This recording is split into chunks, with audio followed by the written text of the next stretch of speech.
had his broker's license, was happy to sift through the public records, knock on doors, talk about gentrification, talk about curb appeal, talk about market value, talk about how, for his tribe, the Chayala, real estate was the ticket to prosperity, that if they wanted to move real weight, they had to take their casino profits and roll that into durable investments, which sometimes meant buying up land that had once been theirs in the first place.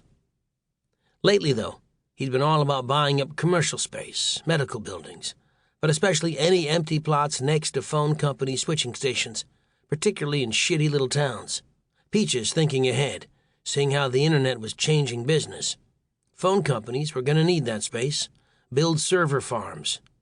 Data was a more durable crop than weed, but that wasn't something Peaches was confident his soldiers could cultivate. So he knew something about how to improve investments, and he knew no one had bothered to update these bungalows since 1953, which is when Ronnie Coupertine's father, Tom, Dandy Tommy Coupertine, bought the land in the first place. Almost 50 years later, the Pirates Cove was in the name of an LLC and was operated by a property management company in Chicago. In all that time, though, the property had never been sold.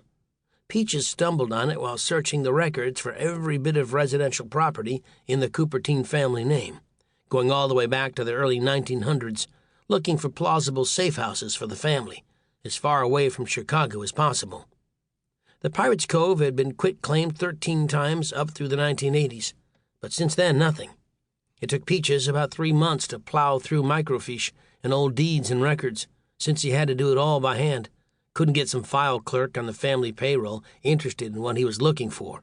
Not that anyone in Osprey looked particularly mobbed up. Next, Peaches rented a house up the block from the Pirates Cove and spent a month walking up and down the beach, making friends. Started wearing linen. Started to take it in, actually. Bought tortoiseshell glasses. Played the part. Sat out on the beach in front of the Pirates Cove a couple nights a week. Chatted up the tenants coming in and out. Found out Terrence worked the line at Casey Key Fish House.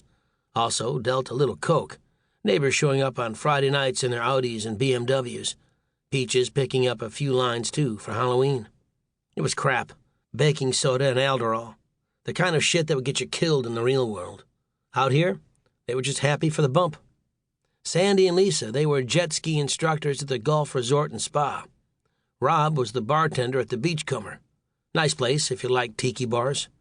Pasquale was teaching at a private school in Sarasota. Just lucked into a spot on the water.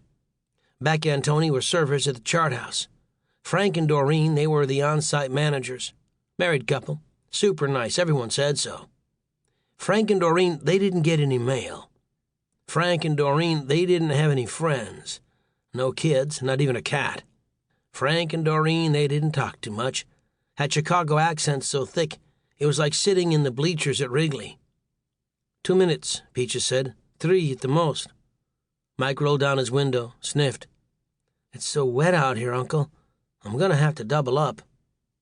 Back in the day, Peaches worked alone, but this was a 2-man job, and Mike had shown himself to be pretty good with accelerants.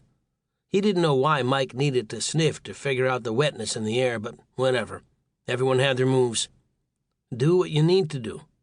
Peaches reached into the back seat, unzipped his travel bag, took out a steel-headed drilling hammer. He didn't have any guns with him, because he'd be tempted to use them, and this wasn't the type of neighborhood where people would sleep through a gunshot. Frank Fishman had been driving a truck for Kochel Farms for 25 years, so his back was fucked up, his knees were shit, his night vision was half gone. He was 55, about 30 pounds overweight, and he hadn't been bright enough to decline the job of hustling the Rain Man out of town in the back of his refrigerated meat truck. Well, Peaches considered maybe that wasn't exactly true. He probably didn't have a choice. Frank was bright enough not to come forward to the FBI with information on where he dumped Sal Coupertine, even though that information was worth a $500,000 reward. Instead, he'd spent the last 2 years hiding out on Ronnie Coupertine's dime. The one guy still alive other than Ronnie, who knew where Sal Coupertine might be living, was spending his days on the edge of the continent, ocean view. Probably the best years of his life. Mike popped the trunk, came out with 3 gas cans, headed into the darkness. He'd set the fires on their way out if Peaches thought they needed the cover, or in case things got messy.